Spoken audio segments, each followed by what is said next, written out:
Warning, censorship. Warning, censorship. So the big question that many people are asking now that we're hearing about numbers spiking in the coronavirus pandemic, does the number of COVID-related deaths really have an impact on the amount of deaths across the United States? One Johns Hopkins scientist, right, trust science, did a study on it, and she found the answer to be no. That article was later retracted, but I'm pretty sure we all know why. Let's talk about it. Hey, what's up? This is Kim Klacik for Rebel News in Baltimore, Maryland. Now, in Baltimore, Maryland, we have a reputable university called Johns Hopkins University, and at this university, we have many great minds that do studies each year. This young lady's name is Genevieve Briand, and what she did was a study and found some data to figure out if we are actually seeing a larger impact in deaths in 2020 than we saw in 2018. Her study found the answer to be no. Now, she said because we see so many COVID-related deaths, it is honestly just because they are classifying those that also had COVID and other symptoms that could have killed them, like pneumonia, heart disease. They are still counting those as COVID-related deaths. There was even an instance where someone was killed, unfortunately, on their motorcycle, and because they had COVID, that death was marked as COVID-related. So we don't see a huge number of deaths in regards to this virus in general. I know a lot of people are scared when they hear the number 250,000. Just so people know, there are many people that die from the flu and pneumonia each year, unfortunately.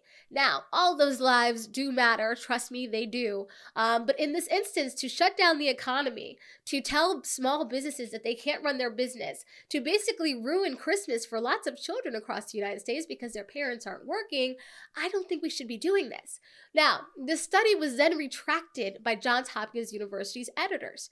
They said because they received so many letters saying, "Thank you for posting this article, I'm no longer wearing a mask," they felt that they had to do their due diligence and retract the article so that people still adhere to the mask mandate. Now, this brings us to another fork in the road that I absolutely love. I thought we were trusting science, right? Aren't we making decisions based on science? Well, if science tells us that the number of deaths across the United States really hasn't been impacted by the coronavirus, shouldn't we trust that and go with that? So now what do we have? We have science retracting some of the studies that they've done because it doesn't fit the narrative. We're not dealing with science here, ladies and gentlemen. We're dealing with a narrative.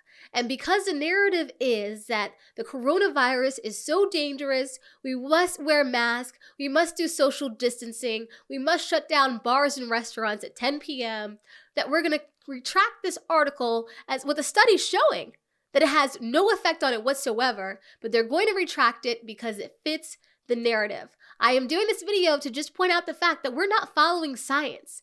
Not that we should be following science anyway. Science should be a recommendation, and then our elected officials should be making the decisions. But I just wanted to point out that we're not following science. Science is actually following the current narrative.